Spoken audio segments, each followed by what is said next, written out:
What are the kinds of things where you would readily be taking a supplement in terms of general health? Yeah, that is the start point for anyone really, because there's a few things we can throw in that I always like to think of it as like first do no harm. So Mm-hmm. you can pretty much recommend these to everyone and they'll benefit or at least have nothing happen.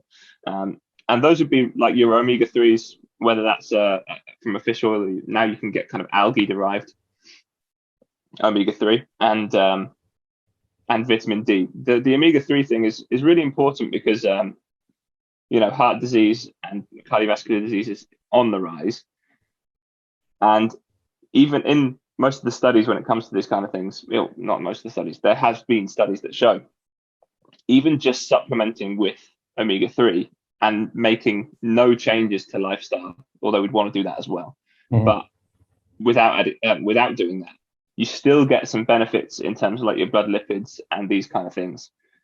So, and that simply comes from a place of like balancing your kind of monounsaturated, saturated fats, which is really important for your heart health, cardiovascular health, your blood lipids, this kind of thing.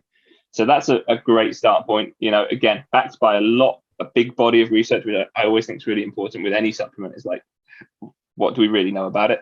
Mm-hmm. And fish oil omega three is one of those. And then vitamin D would be the other one, which I'm very, very ready to recommend. Again, it's not toxic. You can't really overdose on it. And even though we live in Dubai, even here, you'll get people who regularly, if they get their blood tests done, will be deficient in vitamin D. Yeah, I mean, I've had to just jump in there, but you're absolutely right. I say we live in the desert, and the idea of, but how can you be vitamin D deficient? I've had clients here and in Saudi Arabia when they've gone for lab work, and so you are chronically deficient in vitamin D. And the Yeah, point where they're taking injections for 3 or 4 weeks to bring the numbers up to what they should be. yeah, it's really common, especially more and more with the modern way of living. Like, yes, we live in the desert, but we're basically going from air-conditioned apartment to car to air-conditioned office, and then you might not leave until the sunset anyway. So Mm-hmm. the actual time where we're in the direct sunlight is very minimal, which is where you can derive a lot of your vitamin D from naturally, right? So supplementing with that is basically going to help bring all those levels back up again.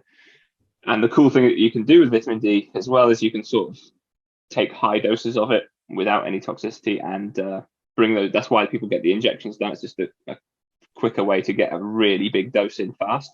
Mm-hmm. And your body has a very good way of storing that, so it just kind of uses it throughout the time that it's in circulation. So that's a really, really good one. And that vitamin D is really important for quite a lot of things, but bone health will be a big one, particularly if you're getting into the older side of the population and things like that.